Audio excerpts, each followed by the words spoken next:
In just a few moments, we'll be getting started.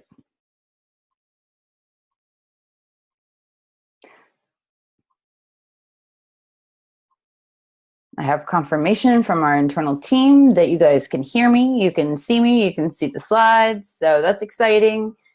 Without further ado, we're going to get started. Again, my name is Liz Fickenscher.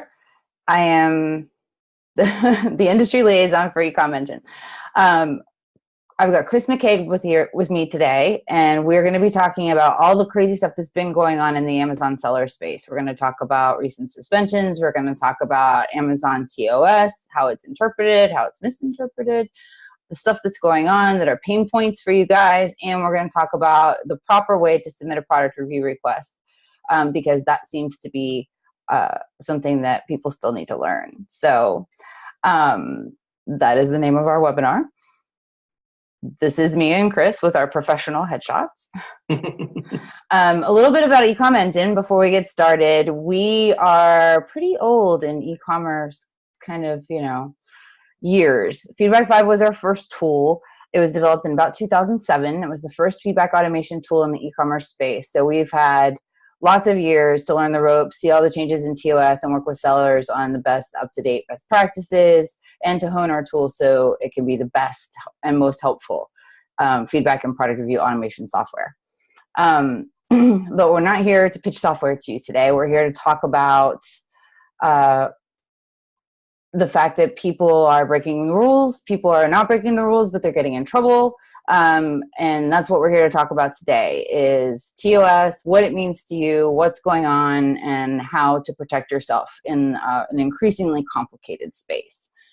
So I am super, super glad to have my friend Chris McCabe with me today. Chris is so knowledgeable about all this stuff. But Chris, first tell everybody a little bit about eCommerceChris, just in case they don't know who you are, and what you've been up to lately. Yeah, so since we're covering hopefully almost everything you need to know about TOS, covering all of it would take a few years or months, but yeah, I'll make it quick. eCommerceChris is the consultancy I created when I left my job at Amazon, which was reviewing seller accounts all day long, dealing with account suspensions, sending warnings, canceling listings, all the wonderful things we'll be talking about today. And I'm former Amazon 6 years in. I've been doing this for about 5 years now, going on 5 pretty soon. So, and I'm awesome. Happy to be here just as much as you are. Chris and I have been doing a little bit of a compliance series too, when things pop up. Things come across his desk all the time. He does reinstatements and helps people keep safe. We did have a question. I said Amazon TOS. TOS means terms of service. Right. Just in case you're not familiar with that term, Amazon's got rules for sellers. They've got terms of service that you agree to when you sign up for a seller account. And if you don't follow them, you can get in big, big trouble. So, policies. We can just say Amazon policies if you want. We can use a different phrase. Yeah. And a short way to say it is TOS. But we have some special offers today. You can get extended free trials on eComEngine's tools, and Chris is offering, and this is super generous of him, a free performance notification review. So if you get, Chris will talk more about that, but if you get a performance notification ding, he'll look at it for you without charging you, which is kind of awesome. I can give some quick feedback on what it means, what they're after, what you need to provide, that sort of thing. If they're asking for a POA, usually they tell you lots of things they want, but I can help you interpret that. POA is plan of action. Plan of action, yes. We don't want to be those people that throw around acronyms and don't actually talk about, what they mean. So if I ever say seller performance investigator SOPs, I mean standard operating procedures, and I mean the guidelines they're using to perform their investigations on your seller account and to do their jobs. So yeah. All right, so let's dive into the content. We've got a lot of it today. So seller pain points, what the heck is going on? There's a lot going on. You guys have seen the Facebook threads and the LinkedIn threads, and Chris has been working 14 to 16-hour days, just dealing with what's going on in the seller space today. So there have been a lot of suspensions. The suspensions are related to a number of things. So let's look at our list. Yeah. So there are it's getting increasingly difficult to interpret why a suspension happens and what they actually want back, just as a quick aside. So awesome. Okay. So I vetted this list with Chris before I put it in the slide deck, because he knows obviously what people are talking to him about and emailing him and saying, OMG, you have to save me. I don't care that it's midnight. Please save my Amazon account. Because that's what happens to him all the time. So there are a few things that are going on. There are black hat practices that are impacting sellers, and we're going to talk about that more in depth on the next slide. There are ASIN manipulation suspensions, and that was the big hit that just happened, like between Thursday and Monday. Big mess. And then there's review abuse suspensions, which is sort of my personal soapbox. And basically, because there are bad actors and because there are sellers that are not following the rules, maybe because they don't know the rules. We just did a webinar with Leah and Chris about ASIN manipulations. It was pretty timely, wasn't it? And so you might not even know that you've broken the rules. You've just got to understand the rules well enough that you don't break them. But there's a high alert at Amazon right now to weed out bad actors, and you can be interpreted as a bad actor if you don't understand terms of service and if you don't follow terms of service. So let's hit on the Blackhat stuff. I found a picture of a Blackhat to use for this because visuals are very useful to you guys, right? It's very useful helpful. To me. Yep. Yeah. So we all saw that BuzzFeed article that went out ago, and it went out to the general public, which was like so comforting, wasn't it, guys? Because how often does a regular news outlet or a popular news outlet talk about the plight of the Amazon seller? It's not very often. I mean, I still talk to people every day where I tell them what I do for a living, and they're like, "Wait, people sell on Amazon?" And I'm like, "Yeah, they do. A whole lot of them." Yeah, more than 10. Way more than 10. So way more than 10. So I was going to animate this part, but then I thought then I'll totally space out and just click a whole lot, and that's just not a good part. So there are fake reviews, and I put that twice because it's happening a lot. Brushing, hijacking listing, keyword manipulation, bribes, nasty letters going out that look like cease desist letters and they're not. Chris, talk a little bit about what's going on and what sellers can do to protect themselves from these agencies and individuals who are really trying to hurt other sellers. Yeah, I mean, I guess the first step is, and this is a huge topic, so I'll try to condense and grab from a couple of the things you have on your list here. Identify what's going on and try to identify who's doing it to you. That's kind of the first step. I know this is not easy to do. I know it's not straightforward. It won't be the same exact series of steps in each case with each account within each category, but this is a good place to start. Do you know which seller it is? Because if you can identify the seller, if you have a rough idea of their tactics, you can identify some of what they're doing, when they're doing it, what time of day, date and timestamps can sometimes be helpful when you're reporting it to Amazon abuse teams. So who's doing it, what they're doing.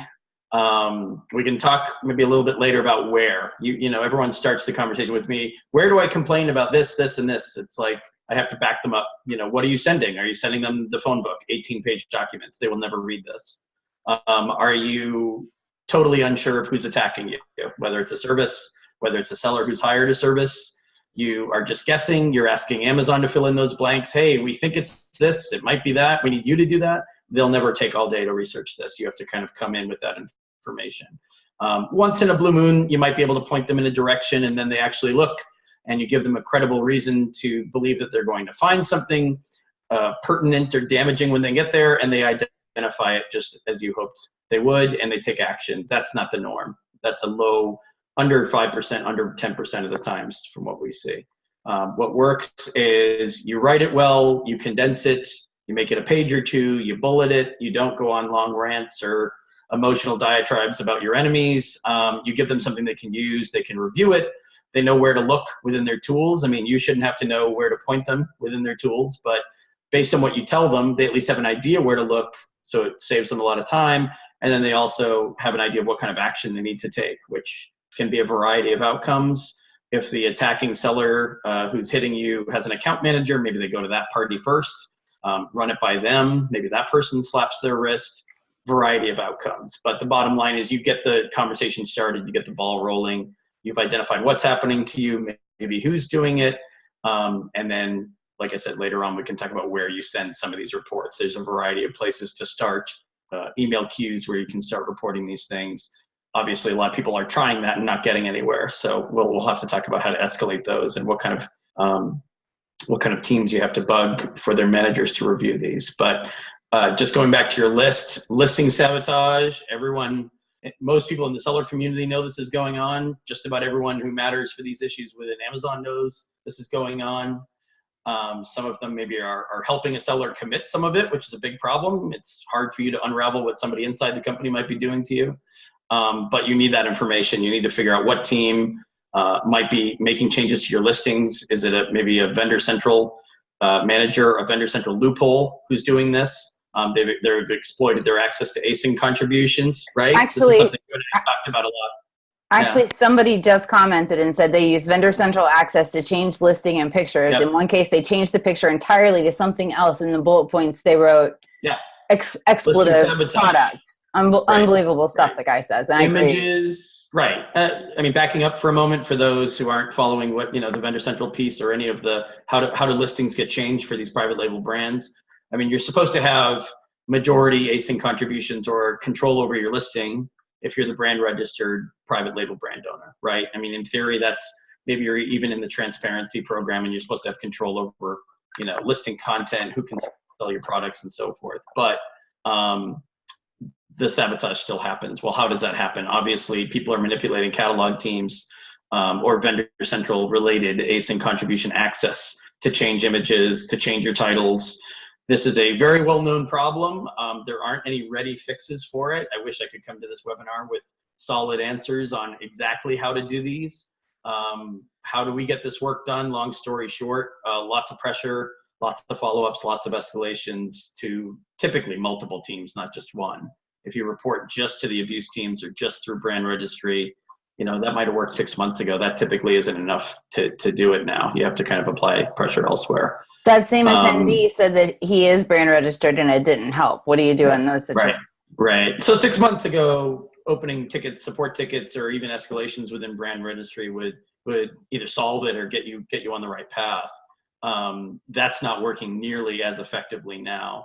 So what we're doing with our clients is escalating it through obviously brand registry, but other policy teams, sometimes to seller performance, the Jeff email, executive seller relations is always out there if you need to use it. And then beyond that, sometimes directly to policy team managers and people like that, because that's the only way to get this done. Otherwise you will scream into the wind for eternity. And these teams are overloaded. A lot of them the investigations aren't competently executed. They don't know what to do themselves. Maybe their SOPs need a little brushing up, their standard operating procedures. They have a very limited amount of time to go through what you've sent them. And then beyond that, maybe you're not sending them actionable info. Most people that contact me give me like a sample template that they're using or an example of the report they sent through Seller Central or even to Seller Performance. It depends on where they sent it. I read through it. And if I can barely make heads or tails of what you've written, then that means Amazon will spend 2 seconds looking at it and they'll toss it. They don't have time to. I understand there's complexity that's inherent to this type of problem, but if you can't present it, if you don't have your best writer working on it, or you haven't formatted it into bullets or something that's easy to read and consume and understand, they're not going to bother. They're going to move on to the next one. They've got thousands of these coming in continually. So if you give them an excuse, it's the same as an account suspension. You write a plan of action, a POA. If it's all over the place, all over the map, some of it is useful, the rest of it's extraneous or not on topic, they toss it, right? They can't read it. They don't have time for it. They've got thousands of appeals to read, not every individual investigator, but everybody else on their team. They all have thousands of these to do. Liz mentioned last weekend alone, they suspended thousands of accounts, Friday overnight into Saturday. And that was one day, less than one day. I'm going to pause real quick. We've got a lot of questions. If you've asked a question, we are going to answer it, but we might answer it in a different order. So just stick with us. We're going to answer the questions regarding this slide. And then you guys have asked some really good questions that we're going to get to later. So be patient with us. We did have one of my favorite people ever ask, what is brushing? And isn't that when like people get a bunch of stuff that they didn't order, or what is brushing? No, I mean, brushing was outed. Yeah, that was some of that was just the orders, right, that were shipped off into Nowheresville just for it's related to product reviews, right? Well, isn't it all at the end of the day? But I mean, I don't hear much about that anymore. I don't know, is that still a tactic? Yeah, I think it is. Really? Okay. Well, what you're talking about is people were getting orders for stuff, getting items, and they hadn't made the orders. Yeah. So that's people misusing previous buyer order information to make it look like they've shipped something new to you and you've left them a 5-star review. There's a lot of fake review nonsense going on, right? People are inflating positive reviews on their account by hiring a Blackhat service to use buyer accounts connected to their operation that have no connection to them, no connection to you. Give you a bunch of 5-star or 4.5-star reviews if that's less likely to be detected. There's lots of fake positive reviews on the site that we know, and there's a lot of people getting hit with fake negative reviews. Safety concerns, using a lot of buzzwords, right? This is something I wanted to mention. We have fake reviews here, but people mentioning safety issues, right? This sent my kid to the hospital. This burned my hand off. This burned my face off. Ambulance, emergency room, hospital, bleeding. Right. Children, you have to mention pets that are injured, children that are injured. There's lots of safety stuff. Amazon tools have no way of kind of sorting the real from the imaginary with that. They're assuming automatically that most of it's flagged for a reason. So it's worth sending a warning for, maybe taking your favorite top selling ASIN down for, and then obviously counterfeit, inauthentic, any comments around fake. I mean, you could be selling just your private label brand, right? We've seen a huge increase in people who only manufacture and sell their own products who are being accused of selling fake versions of their own products. It's all nonsense, right? They're just trying to manipulate the algorithms. Some of the people behind the Blackhat services have friends, contacts inside Amazon who coach them on this stuff and who make this information available to them. And I've seen SOPs, sorry to use that acronym again. I've seen seller performance investigator SOPs floating around in public that should be internal documents that only investigators use. That wasn't that recent, but just to give you an idea of all of this information is being leaked, almost all of it. Search data, we've all seen the articles in the press. You mentioned the press. Tons of information is out there. Most of it's accurate. If I've heard about it or seen it, I can tell that, yeah, this is stuff that came from the company. These are screenshots from internal tools. Right. So in terms of, I mean, we can get off this slide and we can get off Blackhat because we can talk about that for an hour. But in terms of a couple more questions, if that's okay. One person said that keyword manipulation worries him because he knows SEO and he's trying to do it legitimately. So if we can share any SEO related best practices with him, that would be really great. And then I would need to know more about what he's doing. I don't have a quick answer to that one. It's Chris at eCommerceChris.com. And also, we had a question. He's an international seller. Right. Is this happening in the international space on other marketplaces too, or is it predominantly .com? I mean, .com. It's logical that .com would have the most of this because it's the most lucrative marketplace. Right. And most people who have a business of any size are selling in .com. And it happens in Europe, of course, too. EU marketplaces. I don't hear about it as much in Japan. I'm sure things go on. And then Australia, I haven't dealt as much with the Australian marketplace as of late, but predominantly it's US.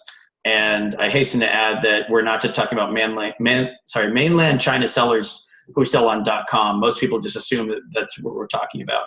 I've seen just as much bad behavior in US-based sellers who are using US-based Blackhat services than I have anything in China, or they're working together in some way. A lot of US-based consultancies are now cooperating using Chinese tactics and techniques. So I think this is mostly known by the wider public at this point because a lot of the people selling these services have tried to grab as many seller customers as possible, and they've been pretty brazen about it. But some of them also masquerade as white hat consultants, and I guess sellers still believe that they're white hat, or they think they're mostly white hat. to me, there's no mostly white hat. You're either following the rules, not breaking laws, following TOS, or you're on the other side. That's how I view it. Right.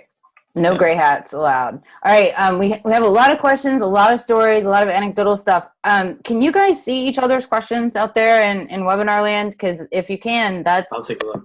Kind of cool. No, I think actually the attendees might be able, because somebody just tagged somebody in something else. If you guys can, is that cool with you guys? Because I think that's pretty neat. So we're going to move on, but we're going to come back to this at the end for Q&A. So just be patient with us. Yeah. So let's do questions at the end if we can. Yeah. So we've got ASIN manipulation. This was the big hot ticket discussion Thursday, Friday, Saturday. Right. So Chris, take us through some of this, and you guys, submit your questions and we will definitely get to them. Right. No worries. So Cynthia and I did a video about this yesterday because we were appalled at how Amazon handled this, which was vague messaging, no ASIN cited, very generic message about ASIN creation, policy abuse or violations. No explanation was there really, as far as I'm concerned. And people who appealed right away and got denied had no information in the denial. So well, and that brings us back to one question. And I think that we need to answer this before we get into the nitty gritty. Okay. Yeah. Somebody asked, what reasoning, if any, does Amazon have for not telling us the reasons for suspension? So like, why, the question is, why are they so obtuse? They're not giving a lot of detail. Do you know why there was no real communication around which ASIN it was and all that kind of stuff? I mean, in this, generally speaking, the messaging's vague on purpose. It's by design. They don't want you to be quoting them back to them and focused on specific words and specific wording, like it's a court case and you're a lawyer and you're quoting, a law back to a judge or something like that. They don't want to play that game when it comes to seller performance messaging. This particular case, I mean, that's just true in general.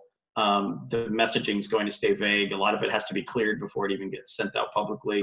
And the teams that are reviewing it, whether it's Amazon Legal or somebody else in compliance, are looking for vague ways of stating some of these things that don't necessarily meet the goals of the account investigators. I know that's a little bit, behind the scenes, hard to understand why that would happen, but to them, it's a legitimate excuse for it.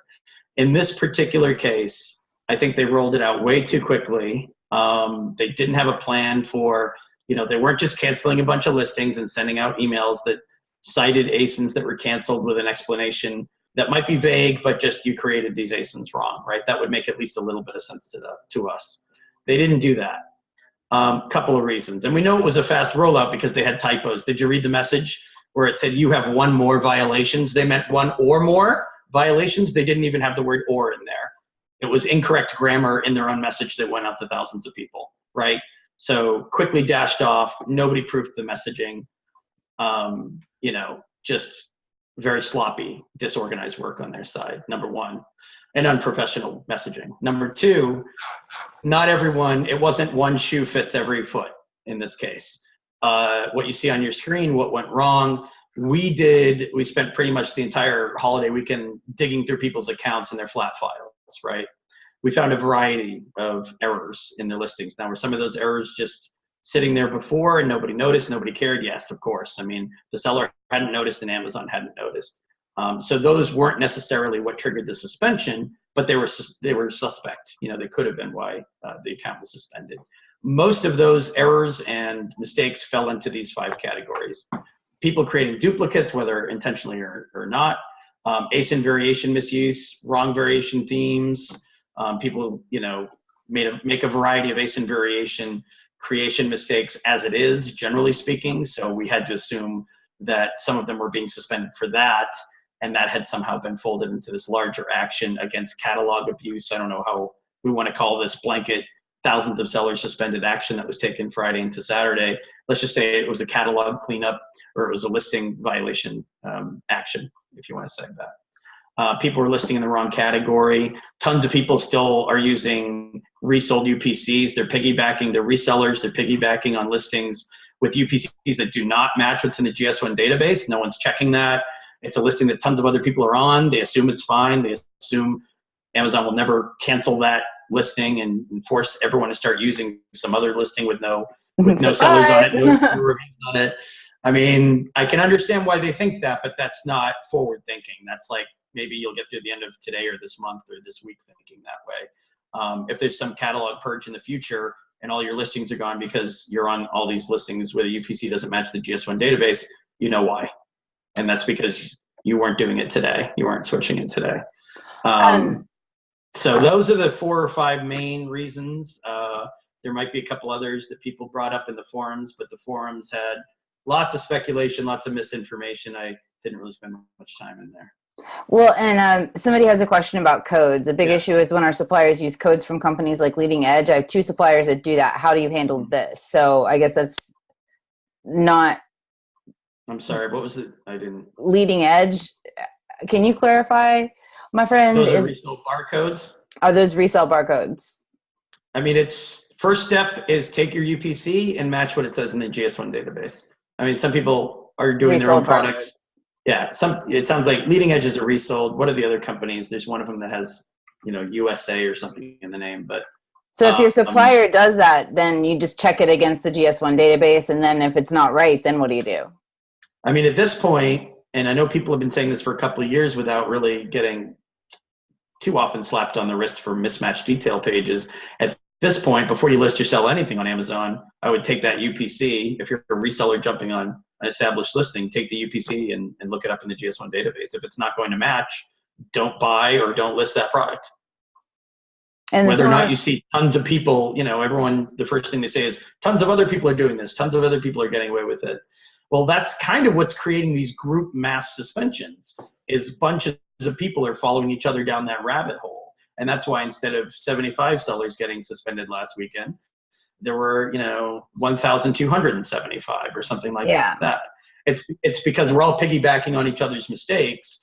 We're all looking and seeing what somebody else is doing and saying, well, they're live on the site, they're active, why can't I do what they're doing? That doesn't mean that there isn't an enforcement action coming that will hit that seller and every other seller on that listing. That just means at 2:15 p.m. on Thursday, May 30th, you happen to look on the site and see a bunch of people were doing a particular something. So to me, you can't base a business on what a seller is doing at 2:15 to 2:20 p.m. on May 30th. That's all that's happening right now. You don't know if it's going to be like that next month, next year. Most sellers are in it for the long haul, not for a short-term score. So you can't depend on what other people are doing. It's a topic that comes up a lot with infringements too. If the brand reports 6 out of 18 sellers for a notice claim of infringement for trademark violation, copyright, whatever, you can't go to Amazon and say, what about those other 12 resellers that weren't mentioned in the notice claim that are alive on the site selling right now? Amazon doesn't care about those 12. They care about the 6 that the brand flagged in their notice claim, and you have to compare yourself against your account history, your violations, your prior reinstatements, whatever you want to say, your own self. You can't compare yourself against other sellers when you write a plan of action to Amazon. If you start doing that, they'll stop reading. So, was there another question tied to? Yes, someone has asked, how do you check if a UPC matches GS1? And another attendee said the GS1 website provides a UPC check tool. So if some expertise on this. I mean, we talked to Leah McHugh quite a bit. She's the leading expert on the UPC/GS1 issue. She knows more about it than I do, and she's contacted and spoken directly to GS1 herself. So she can probably answer some of these questions. You can send them to me and I'll send them along to her. Time permitting, I'm sure she can take a look because this can be complex, but in a certain way it's simple. If you have a bunch of resold barcodes that don't match the GS1 database, at some point, if those listings are gone, you can't be that surprised. That's all. Thanks to JD. He just posted a link. So I'll post that in the chat for everybody. If I can figure out how to do that with so many little windows open. We're going to talk about product reviews in just a second, but I think that it's important to go ahead and tackle some of these other questions first, just because they're relevant to what we've been talking about so far. And then phase 2 can be product reviews. So going back to the beginning, we have a couple questions about TOS compliance with product reviews and that kind of stuff. So we'll tackle those in a minute. We'll talk about that in a minute. Yep. Yeah. So back to Blackhat, because we did have a lot of questions about Blackhat. Okay. What type of issues are you seeing that are due to a hacker? Is it mostly images? Is it stealing the buy box? Is it mostly like ASIN? Is it what is it mostly? Yeah, there are sellers who are brand new who are all of a sudden winning the buy box. I mean, some of that's because they're attacking their competitors in such a way that their competitors are sent reeling and getting fewer sales.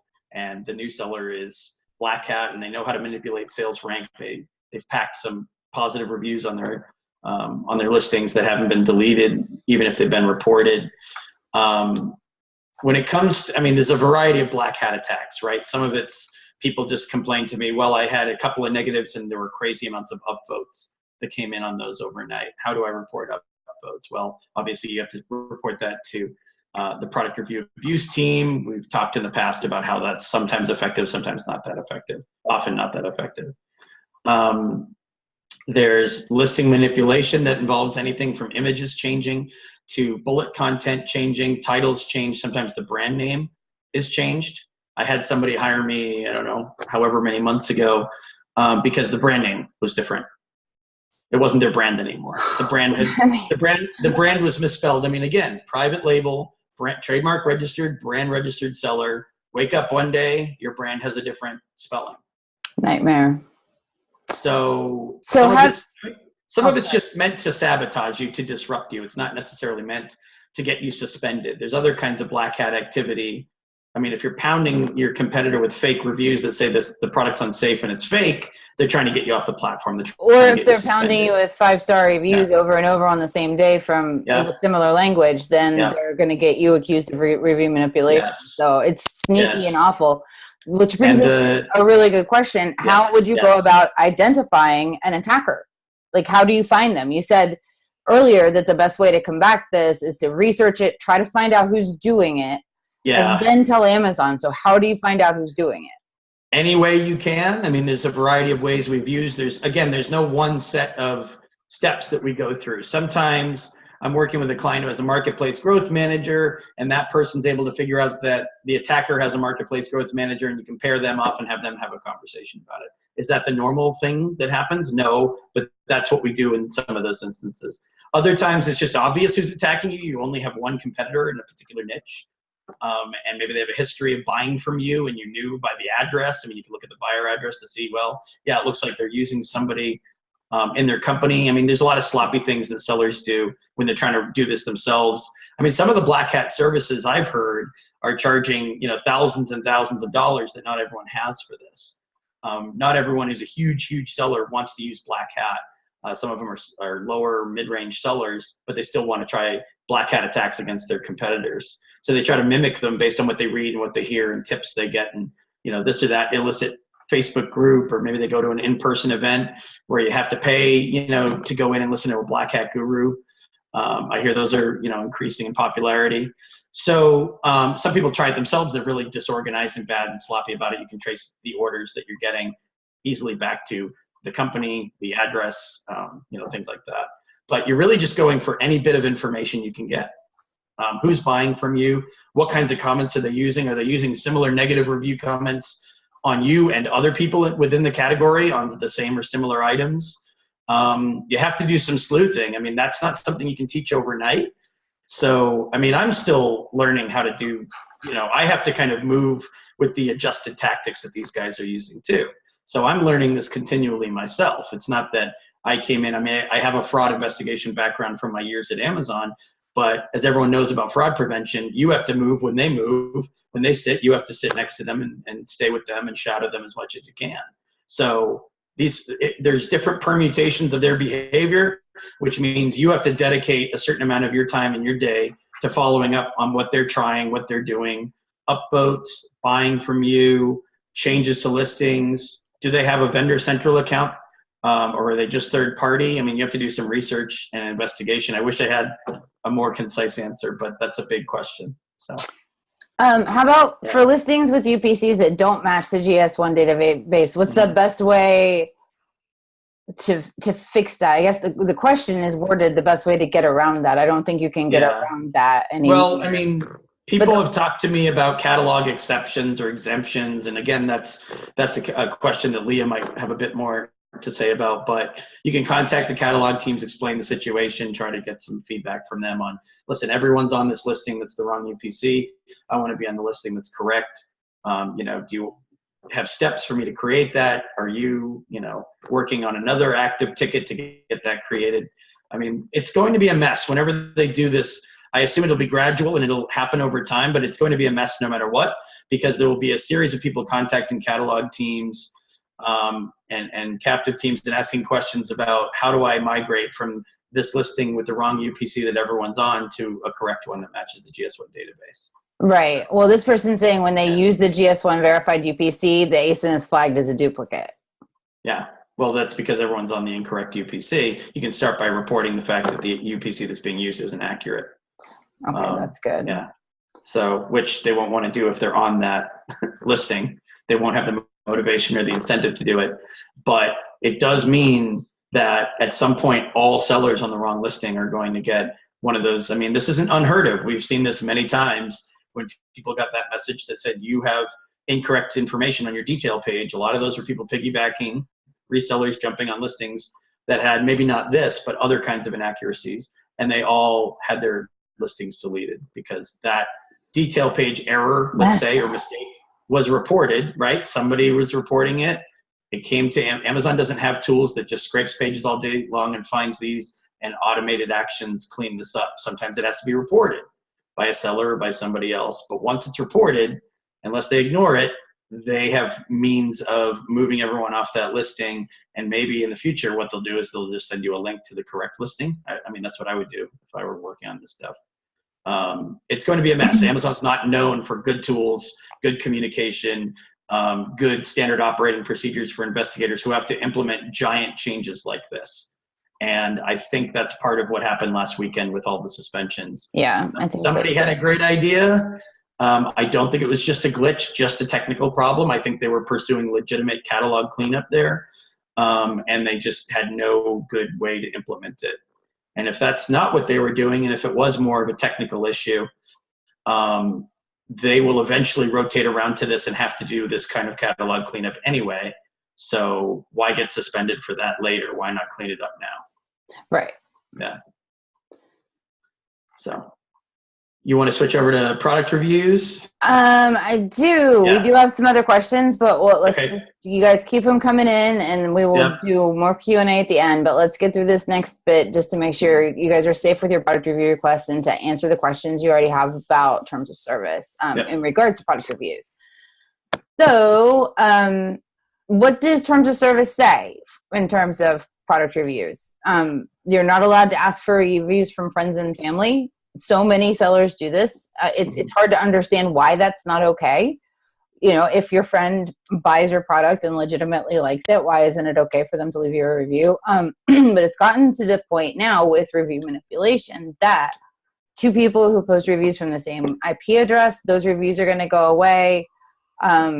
Sometimes there are instances where sellers have suspected that because they were connected to the buyer on Facebook, the review got deleted.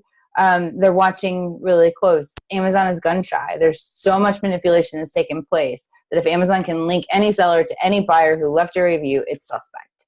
So just don't do that part. Writing a review for your own product, obviously you can't do that. Lowering your prices drastically or offering lots of promotions and discounts. You can discount. Sure, you can run promos, you can run social promos, but be careful about how you do that and be careful about how many reviews you solicit from the people who got the deepest discounts, I guess is the best way I can word that. There's nothing specific in TOS that says don't ask someone who got a discount to leave a product review. However, if they got something for 80% off and then they left a product review, that could be construed by an internal reviewer as incentivized. I mean, it's a red flag, and the algorithm's picking out certain things, and those are things that get linked together for bad news. Don't use third-party services. Somebody mentioned when we were talking Blackhat before that people could join groups and get free stuff and then get paid to leave reviews. And I actually had an email from a guy saying he was doing that, and I wondered if it was like a trap or something, but I told him it wasn't okay. Probably it was. But those groups do still exist. A lot of them got shut down when Amazon said, hey, no more incentivized reviews, because it used to be those groups were on the up and up. You join a Facebook group, you agree to review that grill thermometer, you agree to be honest about it, and life goes on. I mean, I know people who had whole years of Christmas presents because of the stuff that they reviewed for free on Amazon, but it's just not allowed anymore. So using a third-party service that's Blackhat, that is against the rules, is just going to get you suspended. It's not worth it. You can't encourage only positive reviews, and we're going to get into the language behind that in a minute. And then you can't try to get the email through buyer-seller messaging using the word important. Now, when buyer opt-out first happened, if you had important in brackets in an email that was order sensitive or order critical, that's how you were able to get an email to an opted out buyer. We found in the review request world that people were doing that to try to get their product reviews requests through, or to trying to get any emails through buyer-seller messaging. And we made it so you just couldn't put that in the subject line. It just won't save your template. But people have been being abused. It is. Yeah. Well, and we don't want people to use our tool to do that. Right. Honestly, some of these things changed from being allowable to not allowable because they were being abused. If people hadn't been so greedy with it and surged all their efforts into this one space, then you could still do some of these things. But they were being abused like crazy, and the only way Amazon responds to abuse is we're going to shut this whole thing down. Right. So Amazon's the best example in the world of a few bad apples will spoil a bunch. That will continue to be true for a long time because, and I didn't mean to slow your roll there. But, oh no, it's cool. I can pick that roll up anytime. I mean, I live in that role. Yeah. And you and I agree a lot. I mean, the friends and family stuff, maybe I disagree with you a little bit because I don't think you should be, you're likely to get a friendly, favorable, positive review from a friend or a family member. Unless they hate your guts. Right. And you probably wouldn't ask them. No. You wouldn't ask the uncle that hates you the most to buy your stuff. Yeah. Anything positive only reviews would result from. Any behavior inducement where you're discouraging. I know your next slide is going to talk about this, but you're discouraging a negative review. There's a problem with the product, problem with the order, contact us, right? We've seen all the product inserts that one side says, is there something bad going on? Can you tell us? Here's our phone number. The flip side says, are you happy? Are you satisfied? Can you leave us a review? Those aren't people even asking for positive reviews. Obviously, at this point, if you ask for a positive review, you're asking for trouble.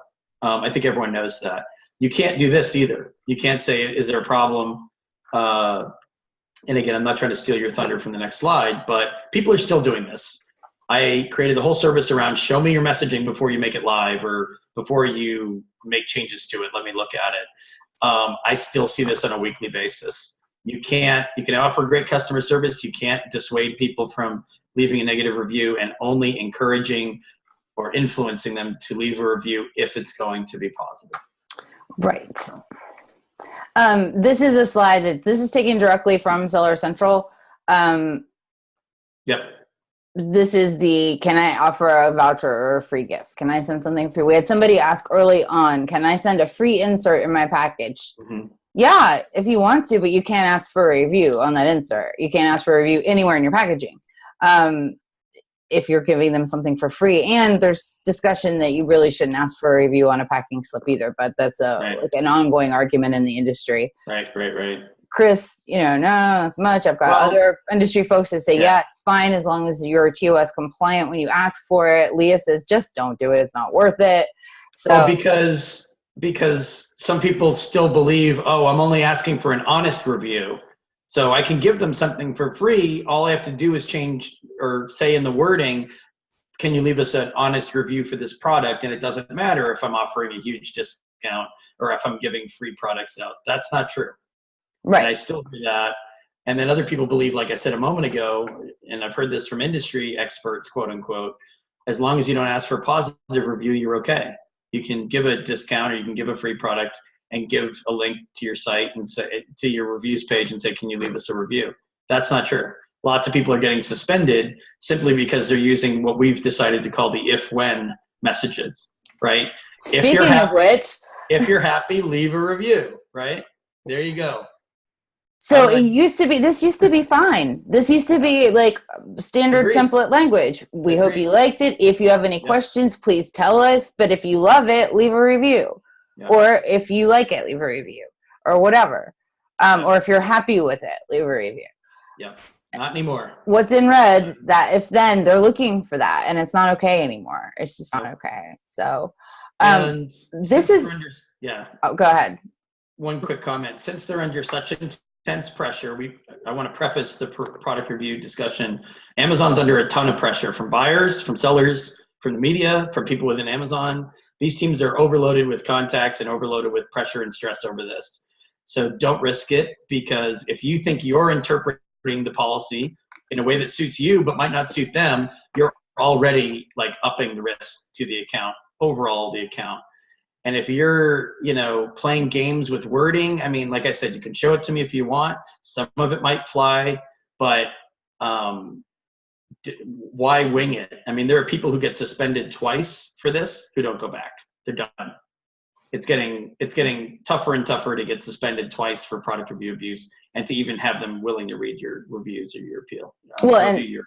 This is an exhaustive list of the kind of questions you get when you get dinged for a product review request violation. And Chris shared this with me, and I think it's fascinating because it is way more involved than what is actually stated in terms of service.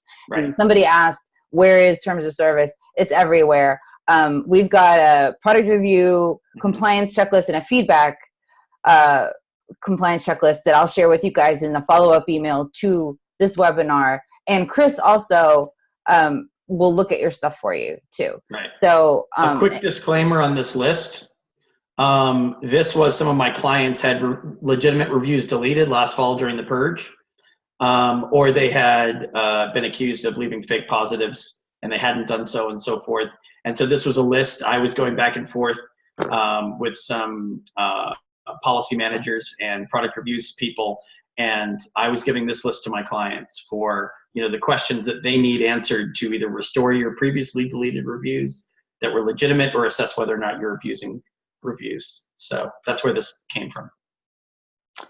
Yeah. I think it's fascinating.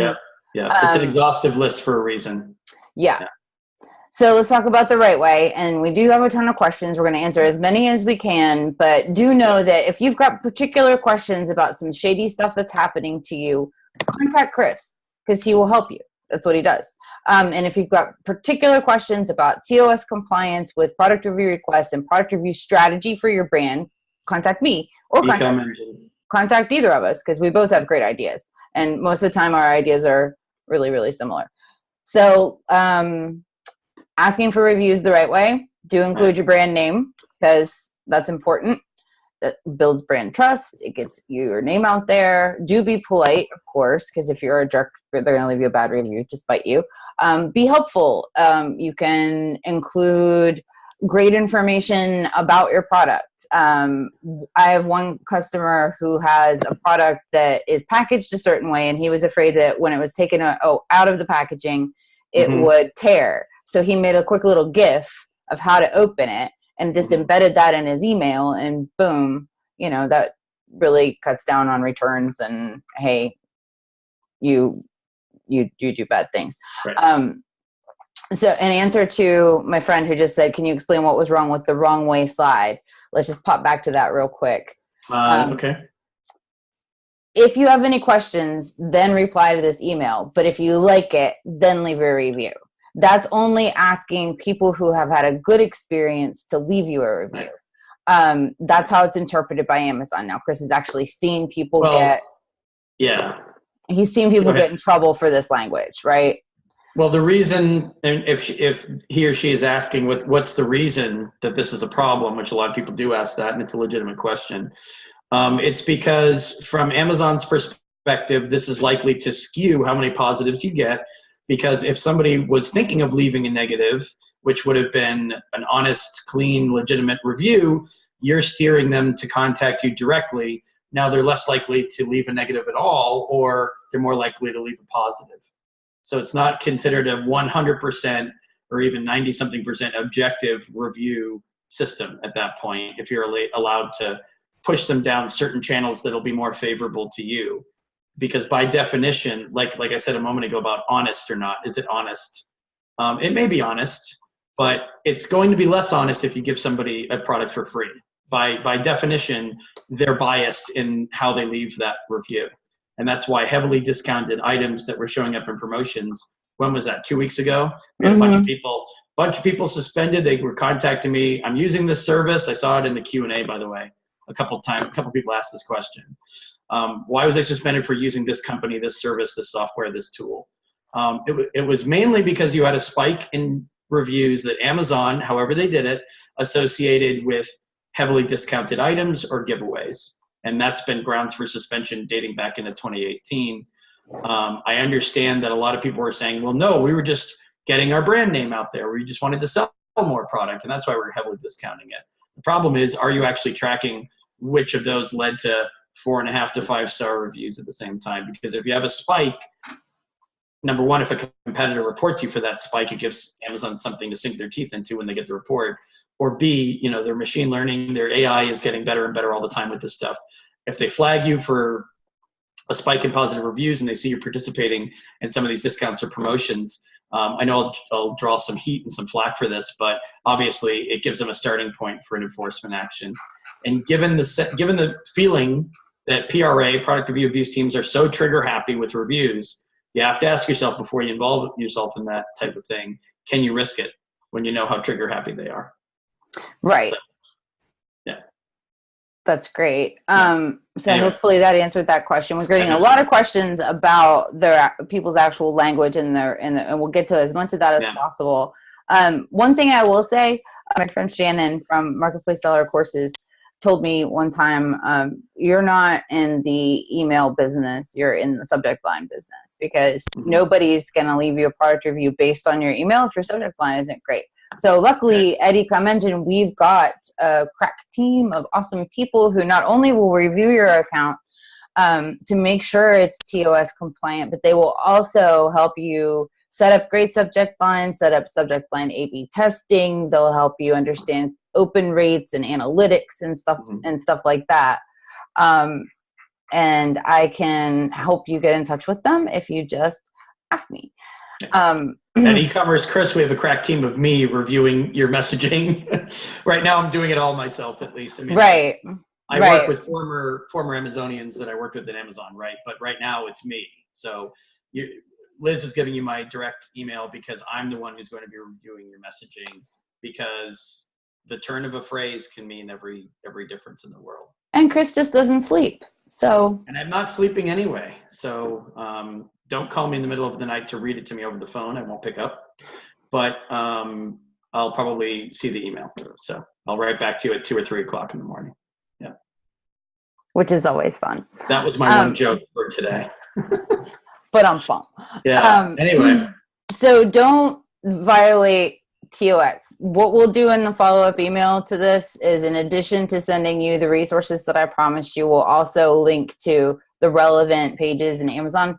Bookmark those. In Seller Central, bookmark the pages that deal with community guidelines, that deal with feedback, that deal with product review questions and requests. Bookmark all those pages. Check them often, because they will change occasionally, which is super exciting and fun.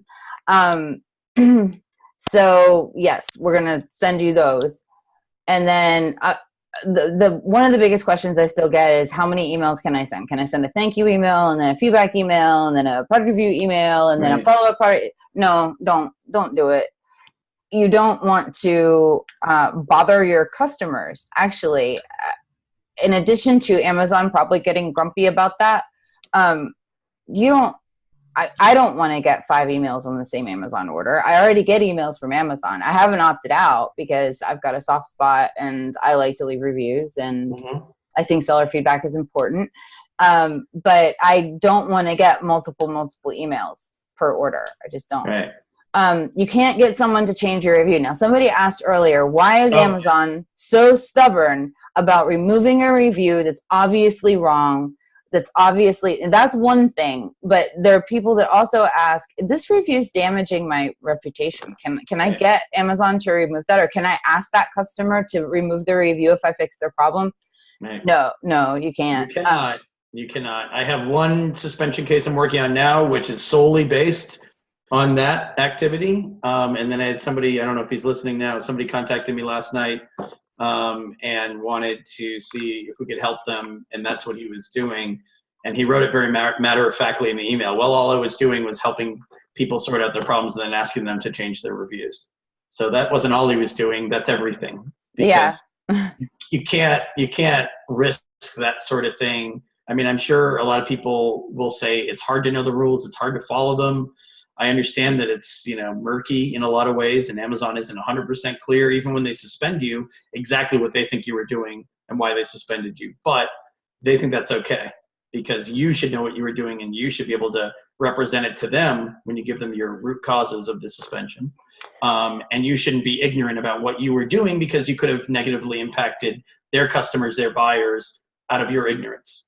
And they think that's a price you need to pay in terms of the appeals process. Well, and someone asked, can we ask the customer to leave another review rather than change the original review? I would not do that. I wouldn't. Let them decide. I mean, again, we're not splitting hairs here. Amazon isn't splitting hairs. If they think that you're trying to color outside the lines, they're not going to have a conversation with you about it. They may not even send you a warning.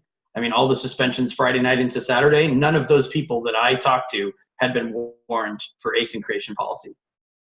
They were just suspended. So they might not even, at some point with product review abuse, they might stop sending warnings. And you're either doing it or you're not. They either catch you or they don't. They either suspend you or they don't. I talked to a seller on Friday, and he was telling me that he had this one negative review.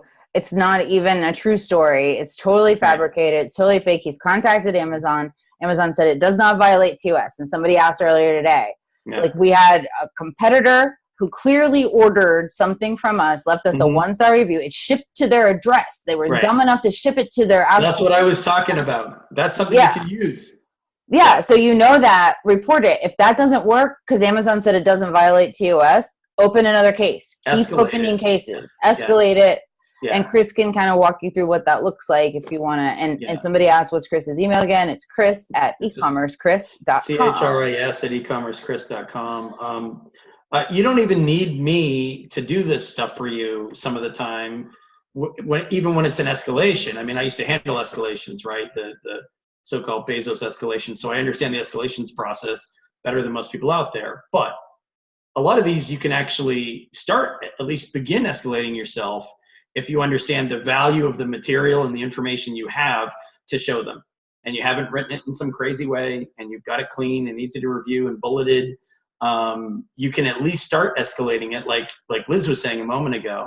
That one particular seller had great information. You have an address, you have information that leads to that seller. If they're going to shut you down or they're going to just not respond to you, you have other policy cues, other teams you can take it to get, for recourse on that, because there's no way you should be attacked by a competitor that sloppy and not be able to do something about it. Right. And even if Amazon said the first time that doesn't violate RTO, it does. I mean, it does. You're not allowed to leave a negative on a competitor's item. You're not allowed to do that. So keep trying. And in terms of escalation emails, people have asked some questions about other than the standard. So Chris, I'm sure you've got some information out there somewhere about where to escalate and all that kind of stuff. So we'll point people to that content in our follow-up email. Yeah. I'm wary of comparing apples to oranges and giving a blanket description of, if you have this, do this every time. If you have that, do this every time. You have to tailor it to the particular situation, which is why suspended people who use generic copy and paste templates never get anyone to read those or care. It has to be unique, customized content, unique to your situation. Right. If they smell generic content, it's not just an account reinstatement appeal, anything. If they smell copy and paste, you borrowed something from from a seller forum, a public Facebook group chat, whatever, they're like, great, I get credit for an investigation. I don't have to read this. I can throw it away and move on to the next one. This is going to be great for my investigation metrics, because I've been sent something that this person did no homework on, no research on, didn't write themselves, didn't care enough to put any research or time into it. That means I don't have to spend any real time on it. That's the way they view it. So someone has asked, how do you respond to negative and positive reviews? You do it right in line on the on the page itself. Chris, what are the rules about saying, hey, contact me so I can make this right to a reviewer? Are you allowed to put in an email address or phone number into that public response? Right now, this is kind of like the UPC GS1 conversation. Right now, there are 800 numbers on inserts. I saw in our Q&A there was somebody asking, can you have an insert in a package? I mean, obviously, it depends on what the insert says. Well, this is on a public response to a product. All right. I know. Email addresses. I mean, the party line is you're supposed to respond using Amazon's messaging system to anyone's concerns. Are you supposed to be getting them off that communication system into your email inbox? Not really. Are you supposed to have 800 numbers in various places? I mean, you're not technically supposed to be encouraging Amazon buyers to call you so much, because Amazon has no control over the content of that conversation. Way back in the early 2000s, when I started working at Amazon, I was working on A to Z guarantee claims, and lots of people were saying, well, I called him and he screamed at me. I mean, I couldn't see it. It wasn't an email. And it wasn't anything in Amazon's messaging system. It was a phone call. So I couldn't see there was no transcript of that phone call. People can say and do all kinds of weird things in phone calls. That's why Amazon doesn't really encourage that sort of thing. But do they enforce it to the point where you give an 800 number for customer service? You don't know how to use the product. You need some help with it. Give me a call. Lots of people have that on their packaging. Some of them have it on their inserts, and some of them have it on publicly posted messages. Obviously, not all of those sellers are suspended for that. So. Right. Somebody just asked, it's so hard to get in touch with most reviewers. Lots of times they have usernames and I can't look their orders up. Is there something I'm missing? Unfortunately, no. If they choose not to comment as themselves, if they use an alias, or there's no legit way to find out who they are. You can respond to the review itself in a polite, completely TOS compliant way and hope that they see it and hope that something good will happen. But unfortunately, the lockdown is real. And and someone else asked, is there a way to show up as a seller besides using the main account and responding to reviews? I don't think so. Is that correct, Chris? Like you don't have a seller badge. Yeah, like you don't have a badge or something that says I'm the seller. I mean, don't stalk people and don't track them down to the far ends of the earth for this. I'd have to see an example of what they were referring to. I'm not sure I 100% understand, but yeah, I mean, the general guidelines are there for a reason. Amazon doesn't want people chasing each other all over the internet or all over the world, trying to figure out why they left them a negative review, a bad review. Obviously, if you got bad reviews and you think there's a competitor behind it, you have a reason for believing that. It's not just, comforting to think that it's not a legitimate review. Then of course I'm going to say, do some investigation, do some research, but be careful about the messaging you send and the context. I mean, just in case you're wrong and it was a legitimate review, don't start attacking people and threatening them, please. The same seller actually clarified and said if a secondary user tries to respond to a review, it does not show up as seller. So I guess if you're the first response, then it does. But if you're not, then it's not. True. So try to be first, I guess. Yeah. Somebody else asked, do reviewers get notified when sellers respond? Not that I know of. I don't think so. I think that's actually in sellers TOS. They don't get notified when you respond. Yeah, we should do a compliance video with a reviewer at some point. And ask them some questions. I'd like to pursue that at some future date. Yeah, let's do that. Let's do that next. I do suggest that you monitor your reviews, and you can monitor your competitors' reviews too. That's all complete. You can look at them, and Feedback 5 helps you do that without having to scroll through pages and pages and pages of ASINs. But I'm not here to sell my software. So somebody did ask me though, are Feedback 5's templates terms of service compliant? Yes, they are, of course. And if you have been through an account review with one of our people, even if you've got custom language, our people know terms of service, and your email is TOS compliant as of the most recent TOS. But people have asked if other tools are compliant and all that kind of stuff. There was one question about a tool that I'm not sure. I would ask them. One of the first people that asked a question, you asked if a particular tool was TOS compliant. I would ask them. Yeah, don't hand the keys that's like giving the keys to your car to a stranger that you see on the street and saying, you can drive my car for as long as you want, just bring it back in one piece. Don't hand the keys to your account when it comes to compliance, at least, to somebody who may not know what they're doing or may not be as TOS savvy as somebody like Liz at eComEngine is. I know TOS obsessed. There are going to be differences of opinion, right? Not everyone agrees with what I have to say, and that's fine. And the same goes for you. But make sure you make your own independent, informed decision based on what they tell you and based on your own reading of the policy pages. Make sure they square. If you've got, like an account manager, if you have an Amazonian who isn't from another part of the company, but who actually deals with policy issues that you can ask that person as well.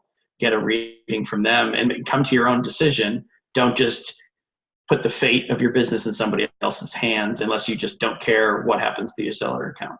So what about manufacturers' rebates? And is that an issue with asking for a product review? Should you ask for a product review from someone who's been provided a manufacturer rebate? We talked actually the meetup in Boston that I do, right? When you were here as a speaker, we talked about this a lot, right? People said, I spoke.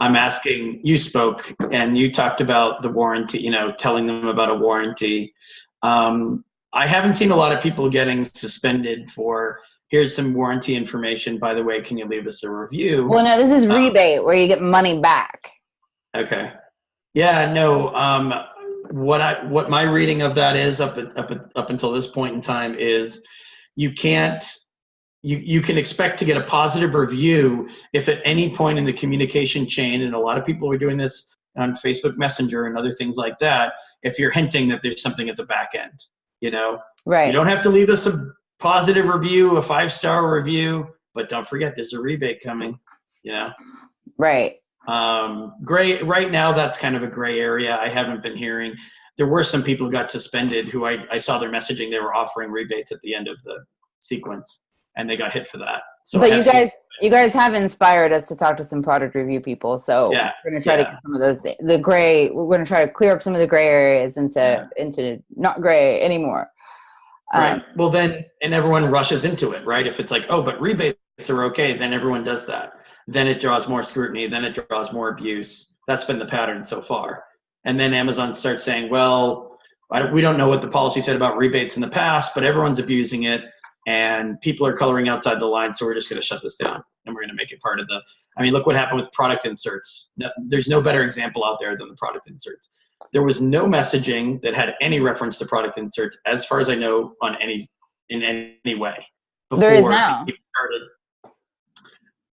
What's that? There is now, though, right? Well, now, where did that line? I wish I had it in front of me and I could quote it to you. It says no marketing materials are allowed as product inserts. I memorized it. It says that's the gist of it because Leah sent it to me. Before the product review situation became so awful, that was nowhere to be found. That was added later because everyone decided, oh, forget the messaging. Don't send anyone any messages. Just put it in the packaging. So everybody did that. This even came up when I was at a meetup in Thailand about a year and a half ago. People were saying product inserts, just put it in there. And they were asking for positive reviews. And that was obviously a loophole that Amazon quickly closed. So, that was understood globally to be something everyone should try. So everyone in the world tried it. It wasn't just in the US marketplace. It was in EU, all marketplaces. So guess what? They cracked down on it, logical. But anyway, I'll stop talking. You have other questions or? We've got so many questions. I don't think we're going to be 10 minutes. Okay. Yeah. And we've got a lot of people that are still hanging out with us. So thanks for that. I did extend the little Zoom time so it didn't just cut us off for an extra couple minutes. So I have a few more minutes. I could go about 10 more if you can do that. He's got a call with somebody who needs help. So we've been talking about tools, third-party tools. I work for a company that makes third-party tools. People ask, do you have TOS compliant templates? Yes, we do.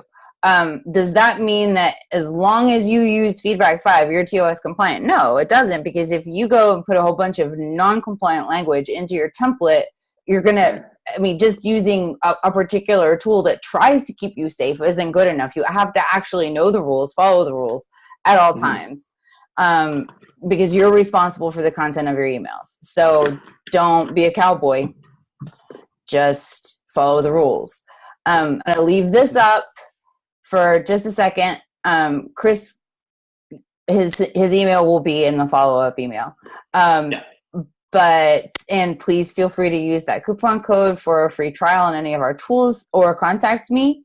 If you are a Feedback 5 user and you would like an account review from one of our Feedback 5 account review geniuses, contact me and I will help you get set up with that. There's a link I can share with you. And hopefully you can help me square the free performance notification with whoever attended this webinar. Yeah, right. Yeah, I will do that. I will do that. Just in case somebody says, they shout it from the rooftops, hey, Chris McCabe's doing something for free. Let's not share that globally just yet. No. So we've had like a lot of questions about what, and I think we're going to wrap here. You guys have been the best audience ever. Yes. But a lot of people are talking about, like, what do you do when you know that there's a company that is manipulating reviews? What do you do when you know there's a seller that's manipulating reviews? Just like we said, how do you find your attackers? Do your research, gather as much information as possible, and report it. If that doesn't work, report it again. Yes, like you just said, shout it from the rooftops. Yeah. But in a different context. When Amazon wants you to report bad actors, right, Chris? Yes and no. They don't want to get spammed with it, with thousands of contacts an hour, because they can't handle that flow. They might say they can, but I know they can't. Shout it from the rooftops means don't just, I mean, part of the reason a lot of abuse reports are not actioned is because the abuse prevention team knows that sellers kind of don't know what to say, kind of don't know where to go. A lot of it goes to seller support, or they report it through Seller Central. I mean, that's fine for the first 5 minutes that you're reporting something. After that, don't take that path again. After you send the initial email to community help teams, you've done that once. You're not sending the same thing 75 times to them. Shout it from the rooftops, to me, when it comes to abuse, means you've got a seller that you're reporting. You should start reporting Blackhat services that the sellers are using, not just the sellers. And I can tell you from experience that Amazon's more receptive to that now than they were last year, because they know some of these services, some of them, they already know them. Some of the people behind the services, they already know them, and they're looking for examples. Right. So don't just report sellers anymore, report services and sellers if you have both. If you just report the service, you know, there's a particular way that I would say you should do that. That's kind of a relatively newer phenomenon. So, you know, maybe I can help you out with that. But the bottom line is, go escalate it to policy teams, maybe try seller performance at policy teams. It's the same as like a notice claim of infringement. If you're being attacked and you have to keep disputing notice claims because you're being hit with fraudulent fake infringement claims, and you keep going to notice teams that are overwhelmed and not very well organized, and they're not doing anything about it, don't just keep going to notice teams. Same concept here. Don't just keep going to seller performance. Don't just keep going to MPA, which is marketplace abuse, or PRA, which is the product review abuse teams, and only contacting them. What you should do, which I promised I would give more of an explanation before we close, what you should do is keep going up the ladder, keep going up the food chain and saying, I did contact the teams you wanted me to contact. Don't redirect me to PRA, I've been there. Don't redirect me to MPA, I've been there. And I've heard this from people who are manager level or higher at Amazon. You have to report this to the team responsible for it. And I said, we did that. We're coming to you because those teams didn't do anything. And those teams refused to respond, or those teams sent a generic message and there was no sign of action. And we're, you know, maybe we're not 100% sure, but we're reasonably certain that we're correct with this report. And we're pretty sure you should be looking at it, if not actually doing something about it, and quickly. So don't settle for the redirect approach that Amazon has, which is they're overwhelmed, I'm overwhelmed, don't bring this to my doorstep, I've got a lot to do today. You can go to other email queues, you can go to executive seller relations. Yeah. Go ahead. No, go ahead. I mean, jump in. I mean, no, this is important. I'm open to ideas. Yeah. I'm open to ideas. There's no cookie cutter way of doing this, which I know everyone sort of wants a template or a, you can use this in all cases. The bottom line is, I mean, maybe this can be a new theme, scream it from the rooftops, because there are people at Amazon willing to listen if you come to them the right way and you follow up with them the right way and you don't just barrage them with the same message over and over. Well, and yeah.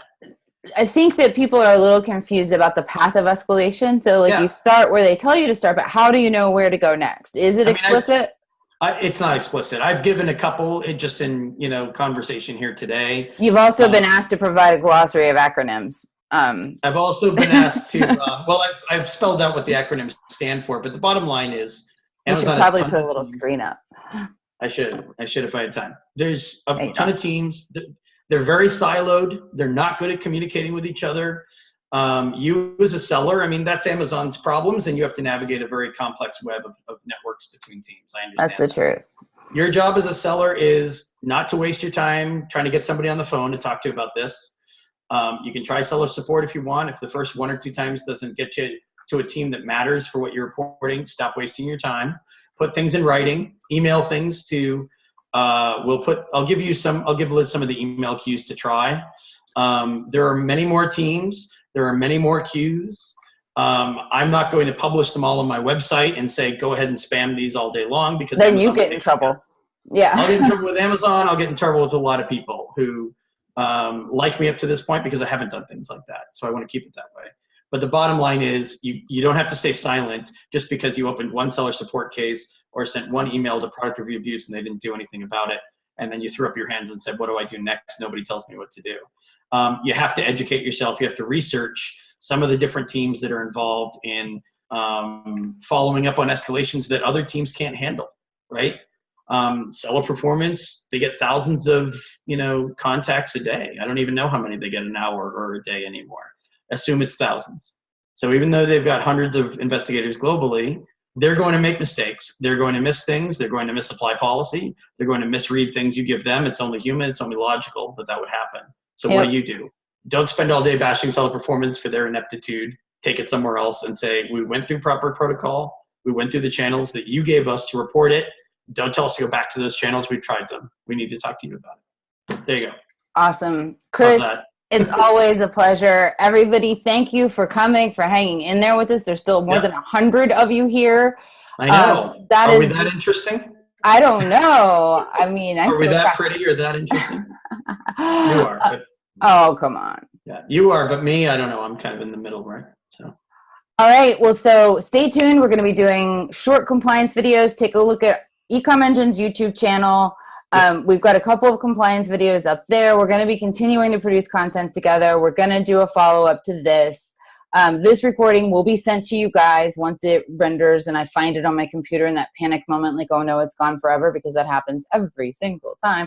My email address is liz@ecomengine.com. Somebody asked for that, but that will be the email address that this recap comes from, or this recording comes from. So thank you, Chris. You rock. Go take your call and save the world.